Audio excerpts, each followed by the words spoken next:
क़ाल रसूलुल्लाह सल्लल्लाहु अलैहि वसल्लम अहब्बुल बिलादि इलल्लाहि मसाजिदुहा व अबग़ज़ुल बिलादि इलल्लाहि अस्वाक़ुहा।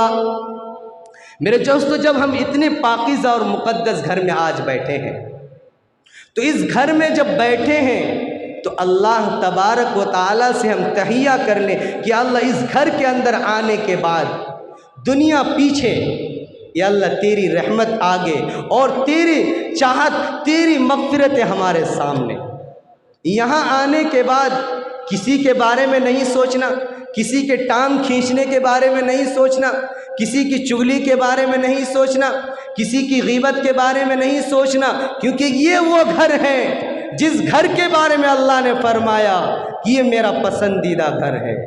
और इस घर की निस्बत माशाअल्लाह हमारे ज़िम्मेदारों ने बड़ी ऊंची निस्बत जोड़ रखी है। और उस घर की निस्बत के बारे में अल्लाह ने कुरान में फरमाया, इन्ना अव्वल बैतिन वुज़िअ लिन्नास, कि दुनिया के अंदर, इस धरती के अंदर, इस रुए ज़मीन के अंदर अगर कोई घर सबसे पहले बना, कोई ज़मीन का टुकड़ा अगर अल्लाह ने सबसे पैदा किया, तो वो खाना काबा मक्कतुल मुकर्रमा की धरती है। और अल्लाह की दूसरी हदीस भी सुन लीजिए, क्योंकि ये मस्जिद कि आज 1 साल मुकम्मल माशाअल्लाह पूरे गांव वालों ने बड़ी मेहनत के साथ, बड़ी मशक्क़त के साथ अपने माल की भी क़ुरबानी दी, अपने जान की भी क़ुरबानी दी, अपने हर एतबार से क़ुरबानी देकर इस आलीशान मस्जिद को आपने खड़ा किया। और उनमें से जब खड़ा करने के बाद एक दूसरी ज़िम्मेदारी आती है, इस मस्जिद की ज़िम्मेदारी को निभाना। माशाअल्लाह वो ज़िम्मेदारी भी हमारे मुखलिस ज़िम्मेदार बड़े हुस्न खूबी के साथ निभा करके आ रहे हैं। अल्लाह इस गांव वालों को भी जज़ाए खैर दे, अल्लाह इनकी उम्र में बरकत अता फरमाए। और ख़ास तौर पर हमारे ज़िम्मेदार जो इस मस्जिद की ज़िम्मेदारी को अपने सर पर लेकर पूरी जाँफशानी के साथ और इखलास और लिल्लाहियत के साथ इसकी ज़िम्मेदारी को उठाते हैं, अल्लाह उनकी उम्र में भी बरकत दे, अल्लाह उनकी खिदमत को कबूल फरमाए, अल्लाह उनको जज़ाए खैर अता फरमाए, इनका नेमल बदल अता फरमाए। और जो जो भाई हमारे अब तक इस मस्जिद की खिदमत कर रहे हैं, पाकी सफाई का काम कर रहे हैं, अल्लाह उनको भी जज़ाए खैर दे, उनकी उम्र में भी बरकत अता फरमाए। क्योंकि मैं नाम नहीं लेता, अल्लाह सबके नाम जानते हैं, अल्लाह के ज़िम्मे सारी फहरिस्त लिखी है, कौन कितनी खिदमत कर रहा है, कौन इस मस्जिद के लिए कितनी जान की कुर्बानी दे रहा है। अब आ जाइए मेरे नबी की हदीस पर। मेरे नबी की हदीस सुननी है कि नहीं? सुनेंगे? अल्लाह के नबी सल्लल्लाहु अलैहि वसल्लम ने क्या फरमाया, इसके रावी भी हज़रत अबू हुरैरा है। अन अबी हुरैरा रज़ियल्लाहु तआला अन्हु क़ाल क़ाल रसूलुल्लाह सल्लल्लाहु अलैहि वसल्लम मन बना लिल्लाहि मस्जिदन बनल्लाहु लहू बैतन फिल जन्नह। जो भी दुनिया के अंदर अल्लाह के लिए घर बनाता है, अल्लाह की मस्जिद को बनाता है, अल्लाह जन्नत के अंदर उसके लिए महल और घर बनाते हैं। तो हम सब ने अल्लाह के लिए घर बनाया, अल्लाह ने हमारे लिए जन्नत के अंदर घर बनाते हैं। अल्लाह के नबी सल्लल्लाहु अलैहि वसल्लम इसी हदीस की तशरीह में आगे फरमाते हैं कि जो आदमी इस मस्जिद के अंदर मिट्टी का ईंट लगाता है, अल्लाह जन्नत के अंदर सोने का ईंट लगाता है। जो इस मस्जिद के अंदर रेत और बालू और सीमेंट के ज़रिए से उनका मसाला तैयार करते हैं, अल्लाह क़यामत के दिन जन्नत के अंदर जो उनका घर तैयार होगा, उनका जो मसाला तैयार होगा, वो मुश्क अंबर से उनका मसाला तैयार होगा।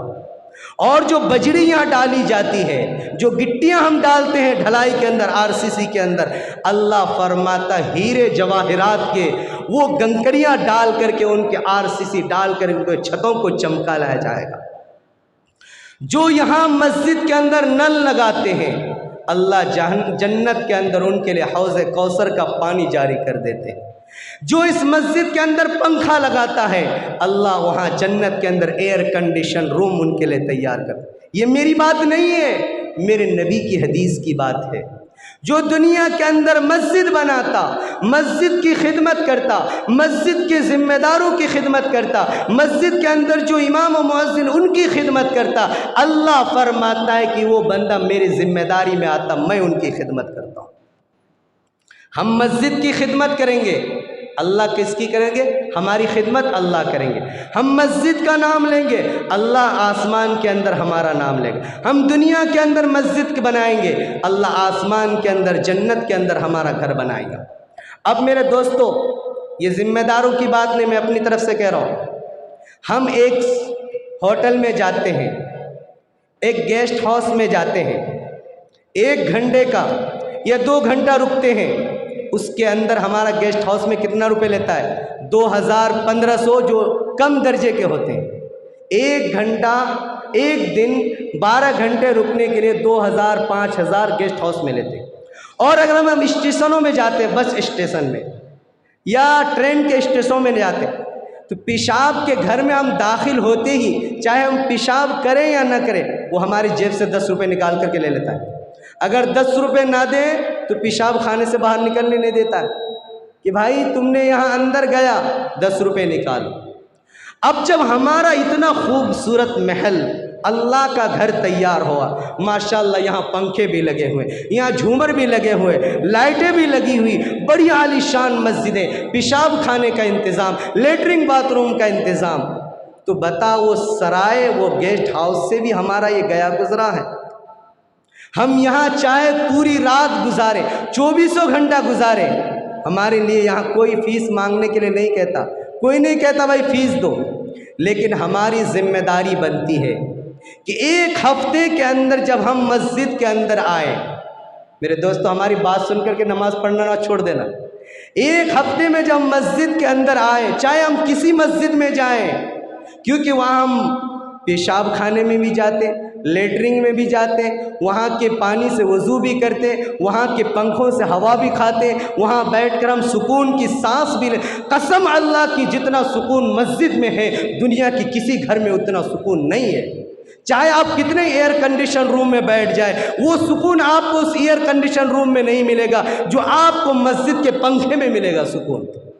इसलिए मेरे दोस्तों, 1 हफ्ते का सदका निकाल करके अपनी जान का, अपनी माल का, अपनी बीवी बच्चों का, हमारी औरतें भी, हमारे मर्द भी कम से कम 100 रुपये 1 हफ्ते में मस्जिद को दान करें ज़रूर। ये हमारी 1 हफ्ते में अगर हम 100 रुपये निकाल लें तो मेरे दोस्तों हमारी जान भी महफूज, हमारी माल भी महफूज, हमारे कारोबार भी महफूज, हमारे आल औलाद भी महफूज। अल्लाह के नबी सल्लल्लाहु अलैहि वसल्लम की प्यारी हदीस सुन लीजिए, जो आदमी सदका करता है, अगर रास्ते में उसका एक्सीडेंट होना चाहता है, अल्लाह उसकी एक्सीडेंट से हिफाजत फरमा लेते। अगर उनको कोई फालिज की बीमारी आने वाली होती है, अगर वो उस दिन सदका करता है, अल्लाह उस सदक़े की बरकत से उस फालिज की बीमारी को तबाह कर देते, बर्बाद कर। तो कितना बड़ा फ़ायदा होता है। तो इस चीज़ पर अगर हम थोड़ा अमल कर लेंगे तो मेरे दोस्तों हमारी जान भी महफूज, हमारी माल भी महफूज, और हमारी अल्लाह के घर की जो ज़रूरियात हैं वो भी पूरी हो जाएंगी। ये ज़िम्मेदारों ने नहीं कहा, आप कहीं सोच रहे हैं कि ज़िम्मेदार कह रहे हैं, ज़िम्मेदारों की बात नहीं भाई, ये मैं अपनी तरफ से कह रहा हूँ और अल्लाह के नबी की हदीस के हवाले से कह रहा हूँ कि सदका करना, अल्लाह के नबी सल्लल्लाहु अलैहि वसल्लम ने फरमाया, अपनी जान की हिफाजत को अल्लाह के हाथ में दे देना है। जो सदका करता है वो अपनी जान की जिम्मेदारी किसको देता है? अल्लाह के हाथ में। और अल्लाह के कुरान क्या कहता है, सुनिए, मंज़ल्लज़ी युक़रिज़ुल्लाह क़र्ज़न हसना, ओ लोगों, जो भी आदमी मेरे घर में आकर मुझे कर्ज हसन देगा, अल्लाह फरमाता कल क़यामत के दिन मैं उसको दुगना बना करके वापस लौटा दूंगा। दुनिया के अंदर अगर हम डबल लें तो सूद हो जाएगा, और सूद हराम है। अल्लाह फरमाता है ये तुम दुनिया के अंदर दो, क़यामत में मैं डबल देकर दूंगा, और वो सूद भी नहीं होगा, वो हराम भी नहीं होगा, वो अल्लाह जायज़ करेंगे। इसलिए अल्लाह के कर्ज हसन को चाहिए कि नहीं? कुरान कहता है, मेरी बात नहीं, ना हमारी घर की बात है, ना हमारे जिम्मेदारों की बात है, ये कुरान की बात है। मंज़ल्लज़ी युक़रिज़ुल्लाह क़र्ज़न हसना, और आगे अल्लाह फरमाता है, या अय्युहल्लज़ीना आमनू ला तुबतिलू सदक़ातिकुम बिलमन्नि वल अज़ा कल्लज़ी युनफ़िक़ु मालहु रिआअन नास ओ लोगों, अगर तुम अल्लाह को कर्ज हसन देते हो, अल्लाह के रास्ते में सदका करते हो, अल्लाह के घरों में देते हो, तो उस देने के बाद कभी एहसान न जतलाना, कभी रियाकारी न करना, कभी धाक न जमाना, कभी अपने आप की बड़ाई न करना। अल्लाह फरमाता है या अय्युहल्लज़ीना आमनू ला तुबतिलू सदकातिकुम बिलमन्नि वल अज़ा कल्लज़ी युनफ़िक़ु मालहु रिआ अन्नास। अल्लाह फरमाते हो लोगों, अगर तुमने 100 रुपये मस्जिद में देकर एहसान जतला दिया, मस्जिद में जाकर अपना रौब जमाना शुरू कर दिया, अल्लाह फरमाता है, अल्लाह का कुरान फरमाता है, तेरा सदका भी गारत, तेरा ज़कात भी गारत, तेरा सब कुछ देना गारत, मेरे सामने तेरे उस सदके की कोई हैसियत नहीं। इसलिए हम जो भी दें तो बिल्कुल इखलास के साथ दे, लिल्लाहियत के साथ दे, आजिज़ी के साथ दे। एक हाथ से दे तो दूसरे हाथ को पता न चले, रियाकारी नहीं, दिखलावा नहीं, रौब जमाने का नहीं, तकब्बुर करने का नहीं, घुमून करने का नहीं, क्योंकि अल्लाह का कुरान फरमाता है ला तुबतिलू सदकातिकुम बिलमन्नि वल अज़ा। अगर उस सदका देकर तुमने किसी को तकलीफ पहुँचाई, किसी के अंदर रौब जमाया, तेरा सदका बातिल है, मुझे तेरे सदके की कोई ज़रूरत नहीं। तो क्या हम अमल करेंगे, सदका करेंगे? और सदका करेंगे तो किसके लिए? सिर्फ अल्लाह की रज़ा के लिए, अल्लाह को राज़ी करने के लिए, दुनिया वालों को खुश करने के लिए नहीं। और मेरे दोस्तों, ये शाबान का महीना बड़ा कीमती महीना है। अल्लाह के नबी सल्लल्लाहु अलैहि वसल्लम फरमाते थे कि जब शाबान का महीना आता था, अम्मा आयशा फरमाती है कि मेरे नबी सदका भी ज़्यादा दिया करते थे, ज़कात भी निकाला करते थे, और अपनी इबादत और नवाफिल में इजाफ़ा भी कर दिया करते थे। तो हम करेंगे, इंशाअल्लाह करेंगे कि नहीं? अल्लाह हम सब को अमल की तौफीक अता फरमाए। कहने सुनने से ज़्यादा अल्लाह मुझे भी अमल की तौफीक अता फरमाए और आप हज़रात को भी अमल की तौफीक अता फरमाए। इंशाअल्लाह जो बाकी बातें रह गई, इंशाअल्लाह इतवार के दिन जो शब बारात की रात आएगी, हम सब उन बातों को भी सुनेंगे और फिर इबादत भी करेंगे।